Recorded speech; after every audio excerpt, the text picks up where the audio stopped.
Welcome to another edition of Poets Have Something to Say. This is the February 2025 edition. Hard to believe we're in 2025 already.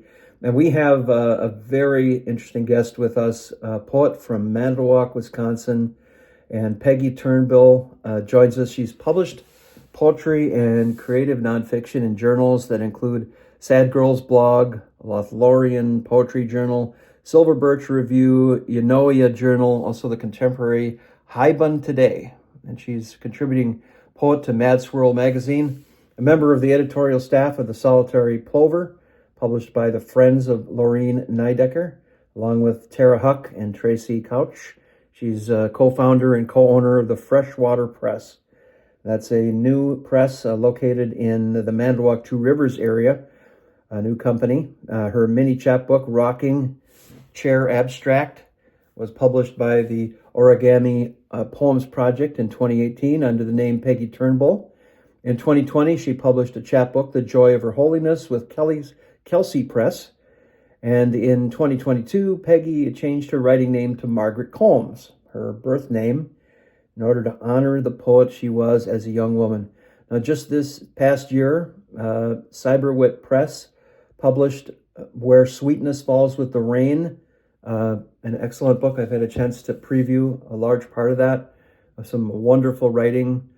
She's a librarian by profession. She worked in southern West Virginia most of her career until 2008, when she began to work for the University of Wisconsin Colleges. She found a thriving, welcoming poetry community right here in Wisconsin, which invigorated her writing practice. And Peggy and her husband, Bob, live in Manitowoc. Thank you, Peggy, for taking the time to talk to us today. It's wonderful to be here. Thank you. Well, it's my old passion. Of course, I'm a retired radio guy, so this is what I do. I interview poets, and I'm having a blast with it. So tell us, first of all, we usually start off with a actual poem from one of our guests. So let's start off with a poem, and then after that, we'll have you tell us a little bit more about what motivated your poetry. Okay. Well, this poem is from my book, Where Sweetness Falls with the Rain. And it's just one of my favorite poems. It is about family. It's called My Grandfather's Flags. Flags flutter over graves, but not over Jack's.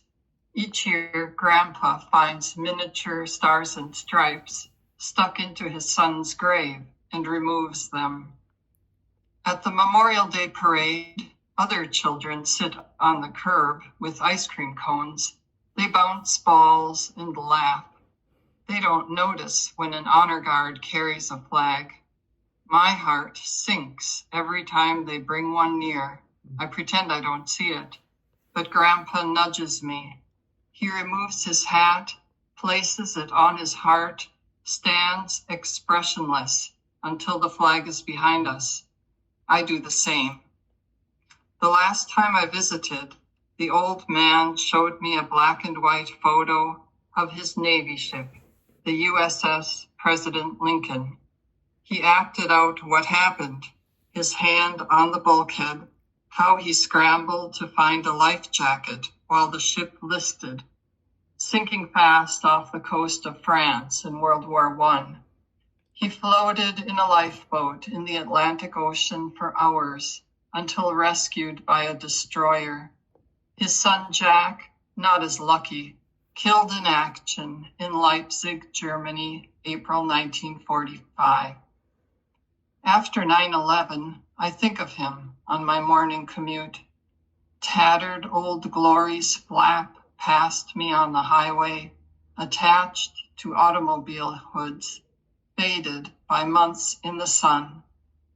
When Grandpa looked at the flag, he saw faces of family and friends lost forever to war. Jack's sacrifice was woven into our lives, how Mother became an only child, why no cousins lived nearby. But the world forgets the cost of war, the rubble of buildings, the way Grandpa followed the 69th Infantry in newspaper accounts, all the way to the Elbe for a meetup with Soviet soldiers, until he learned Jack was already gone. So it's beautiful. And that's from your latest book of poems?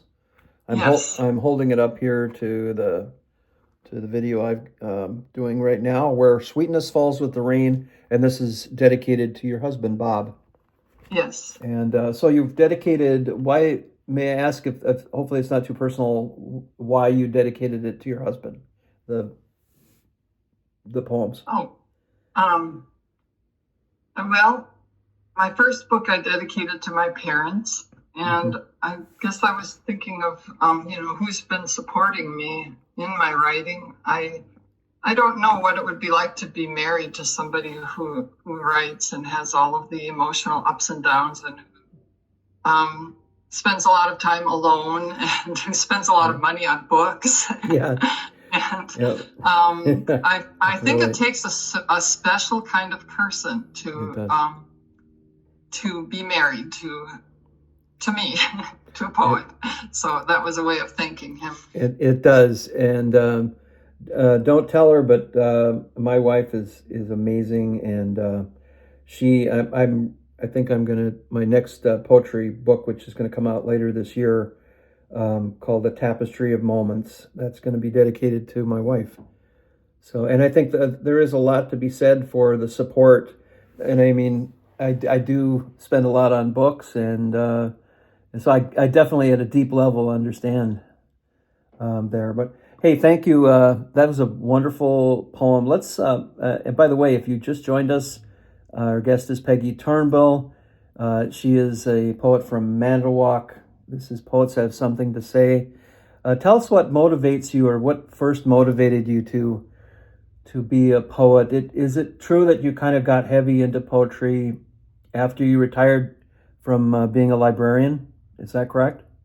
I think I started to write poems, take it more seriously with the intention of publishing. So I don't think I saw a way to do that until I moved here. And I was librarian at the University of Wisconsin, Manitowoc, part of the UW colleges, 2-year schools throughout the state. And it was a wonderful situation there. It was a very creative community of faculty, staff, and students. And one of the English professors, Jessica Van Sloten, liked to have poetry readings in the library. She invited, like once a year, there'd be some outside poet who might read, and she would bring her students in to find poems and read them. And all of a sudden, poetry seemed like a possibility to me. I think it seemed so far away before. I would read Poetry Magazine and occasionally read books, and I just didn't really get it. But when I was in the community, well, I shouldn't say that. I read a lot of poems over the year, and my favorite poems I understood. I thought they were wonderful, but it didn't seem like something that I could do until I actually met poets coming into the library that were just seemed like ordinary people who are doing other things in their lives, not nationally known and recognized people. Yeah, and I can relate to that too, because the more that I do my job as the poet laureate in North Fond du Lac, I'm meeting more and more poets, and through my show, and there is this effect, I think, that it's hard to describe in words, but when you meet more and more creative people, you find yourself in this sort of comfortable niche of some sort, right? Kind of, right. You sort of start enveloping yourself in this niche. I want to ask you too about how your background in Appalachia influenced your poetry. How did that background convert to your poetry, or did it help, or how did that combine? Well, I lived in southern West Virginia, which is very close to the Virginia border, in a place called Athens. It was on a ridge. It was ideal community, about 1,000 people with a college there. My husband and I met there. He was a librarian there at what was Concord College and is now Concord University. And I eventually got a job as a librarian at Bluefield State College on the other side of the county, which was a historically Black college. And West Virginia was just so lovely in that area. And I think the impact on my poetry is it's something that I think about its uniqueness. I did include a poem in my book called The Hill Tribe of Women, about some of the women that I knew there that were a very tight-knit community and very independent. They were mostly artists and teachers and nurses, and they came there maybe as homesteaders with the intention of living off the land, and a unique group of impressive and interesting people lived in that area. And there was also kind of a mystery to the land. There was a constant mist that would hang in the hills in the summertime, and you'd hear the tree frogs. And I just felt like I was caught up in like a Celtic paradise almost. That's cool. And it made me start looking for maybe the luminous moments in life. And then when I moved to Wisconsin, I started taking classes from Tom Montag. And it was at the school called The Mill, which was in Appleton. And he taught a class on the luminous poem, and it just felt something that I could really identify with, this sense of that you're going along with your life, and then all of a sudden you have this moment where the world expands into the edge of mystery and beyond. And yeah, I love the word luminous. You could almost use the word numinous as well. The mystery feeling of mystery and wonder. Absolutely. What about, are there reoccurring themes in your poetry that you write about nature, about love, about, and I loved when you wrote about the forest and the girl, one of the poems about the girl walking through the forest, through the path. Beautiful stuff. Yes, definitely nature and this connection to nature. Another class I took, I can't remember the name of the press, but it was by a vegan press out on the West Coast, and I think in Oregon. And that's where I learned that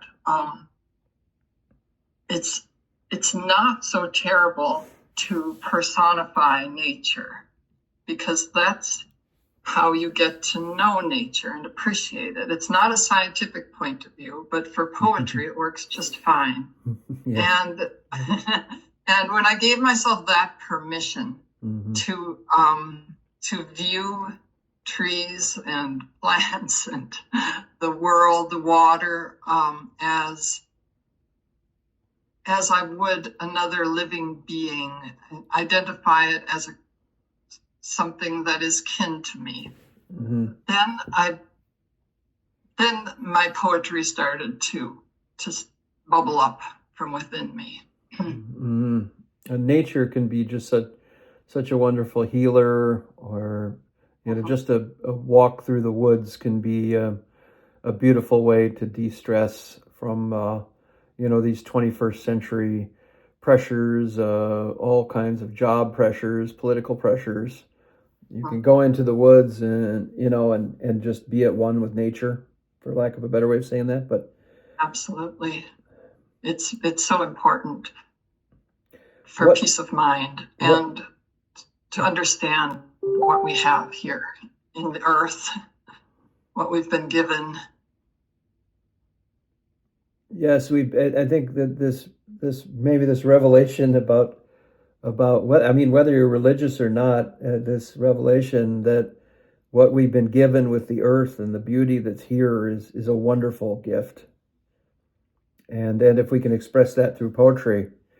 Our guest is Peggy Turnbull. She's from Manitowoc. She's our guest this February show, and really glad to have you here. Walk us through, if you can, your creative process. How does a poem happen with you?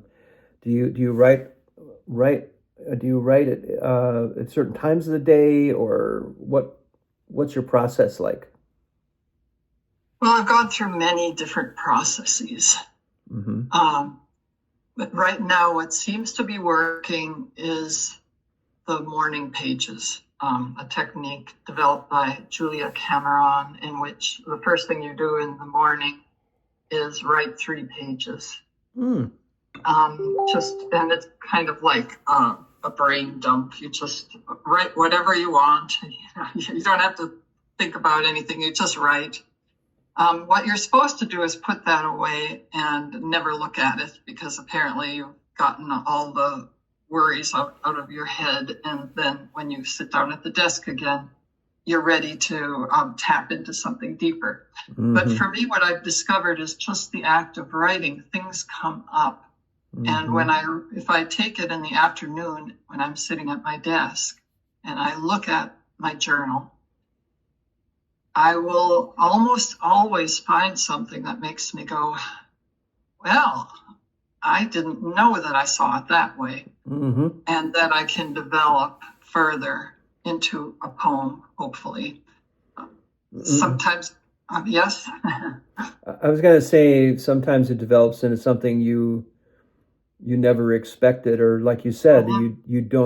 you didn't know that you felt that way. I think that's such an interesting way you phrased that. Yeah, there are surprises that come up when you just give yourself permission to. You never know how deep you'll go. It doesn't even feel deep; it just feels surface. But there it is, mm-hmm. on the page. And it's a matter of, you could even just write those 3 pages and throw them away. But at least you had that output, that creativity. That feels good to have that output, and sometimes it leads to something. What about I want to kind of switching up here too a little bit about, do you have favorite poets, that like classic poets that you idolize, or maybe local poets you like, or when you look at mentors for yourself, are there poets out there that you say, I'll never be that good as them? Sure. Almost everyone. Like Robert Frost, I'll never be as good as Robert Frost. Yeah. Well, I do have there are some wonderful local poets for sure. Yeah. And of course, one I would have to say, Tom Montag is incredible. He manages to write about a whisper of a breeze, and somehow it just opens up to the entire world. I recommend him highly. I was so fortunate to have him as a teacher.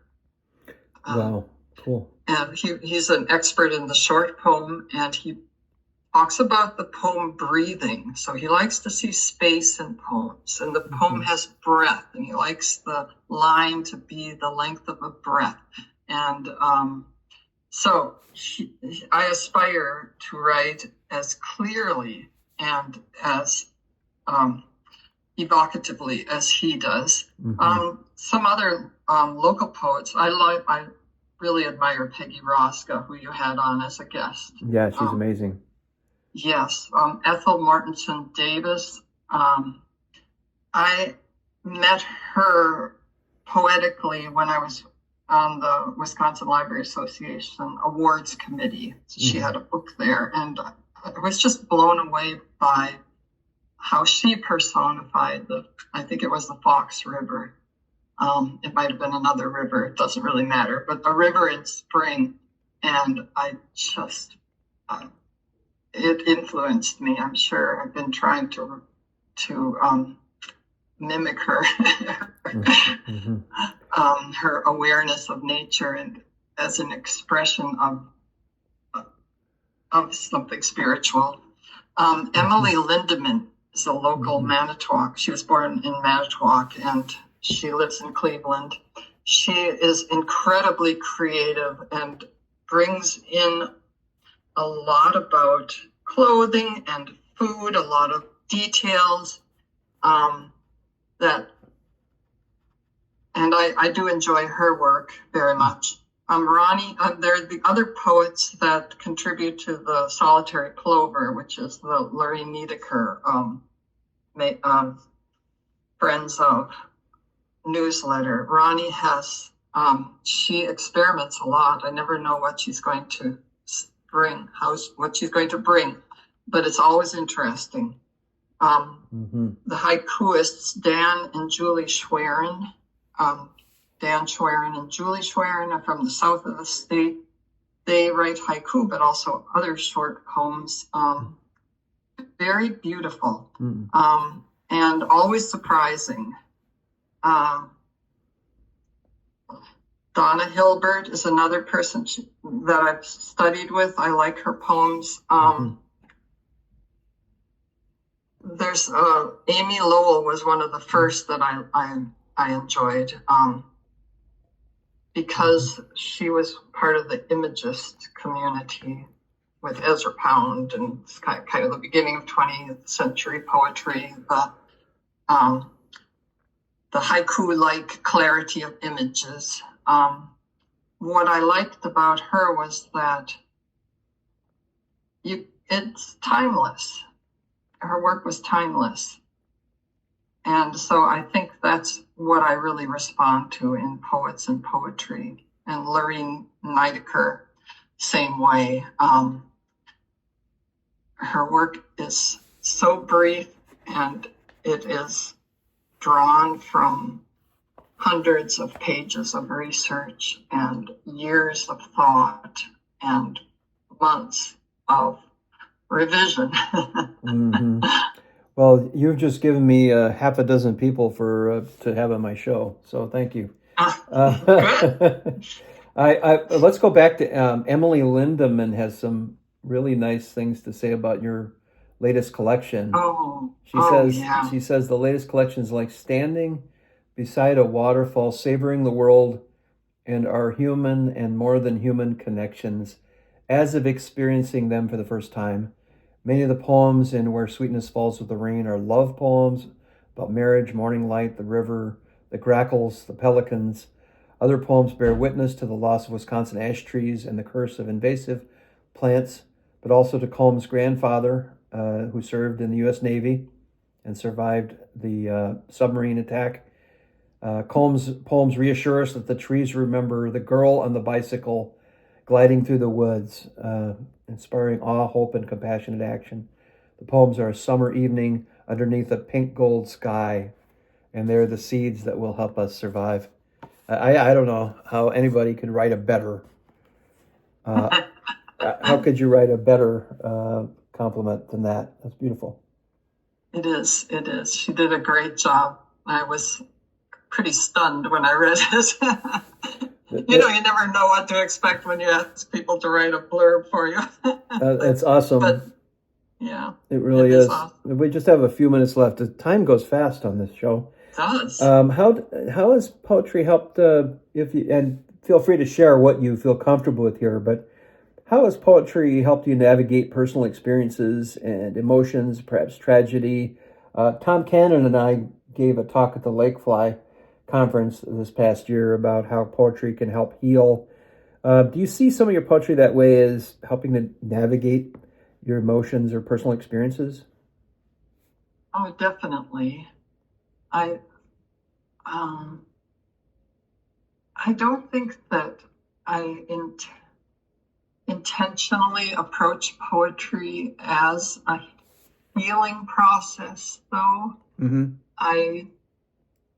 because I don't know where the poems are going when I begin. Right. One thing is that just today I started writing a poem that I thought was going to be about an emotional experience, but instead it opened the door to my feelings about my city, Manitowoc. Oh, great. And so it didn't have anything to do with a personal experience or a relationship or anything, but that was just the door. Yeah. Yeah. But I think that surprise and the fact that poems can lead you places that you don't know where you're going, I think that's part of the discovery of your own personal emotions in your life, which is that my life isn't just this bad moment. It's more than that. So I might think of a friendship lost and start writing about that, but instead it might lead to the good moments in that relationship. Yeah. And then the emotion completely changes. Beautifully said. We have time for one more poem if you have a poem for us. Okay. Well, this one is, it's called Grateful, and it's a poem in 5 parts. Okay. 1. The river, reflective, pushes westward. The seams between its tessellations rise into pointed ridges. Wind roughens dark, transparent water. I don't know what might become of you, river, when the catastrophe hits. 2. The low summer sun reflects the forest into the water, gives river a bright green ribbon. 3. Does river see the softness in the shrubbery? Do leaves know the river is there? Do they live independent lives as colleagues? They may be a married pair, constantly aware of each other, caressing one another hello with a splash, a slosh, a dropped leaf, a leaf of a different color, fading out of green. Green, says river. Tonight I reflect you. Tomorrow I'll be filled with mud. 4. Dear Earth, I heard your murmurs again tonight. You send messages meant for other species to help them survive. Scientists measure what you say and call it evidence, which remains unheeded, the language they use too complex for most humans to comprehend. Statistical applications, algorithms, deltas and omegas seem a secret told to our maker. The rest of us don't know how to listen. 5. A woman sitting on the riverbank enjoys the chickadees, mallards, and sandhill cranes tonight and every summer night. Why does she weep? It's the sight of you, river, the threat to your endurance. She knows none of us will last, not even you. Thank you, she says. Thank you. Thank you. All right. And thank you, Peggy Turnbull. That was just a wonderful, a very strong environmental message there. This is what I caught on that. Good. Where did you write that, and how did you come up with that, if I may ask? Oh, no problem. Pretty much every summer night, my husband and I walk down to the Manitowoc River, which is about a mile away from where we live. And one day I just was standing there and I was crying. So I went home and wrote the poem. Wow. Wonderful. Well, thank you, Peggy Turnbull. And you use the name of Margaret Combs. Where I'm going to hold the book up here, Where Sweetness Falls with the Rain. Where can people pick this book up? You can get it from, Amazon. You can get it from the publisher Cyberwit, and I think it's available through Barnes & Noble and other places. But I'm going to bring it to Lottie Daw Books in Manitowoc so that she can sell it there. That's awesome. Have you ever This question just comes to mind. Have you ever thought about starting a poet laureate program in Manitowoc? Well, a couple people have mentioned it to me. And right now, with starting the press, Mm-hmm. I haven't really been looking for new poetry projects. You've got enough. Tell us a bit about Freshwater Press. Just we didn't really talk too much about that. Tell us about that.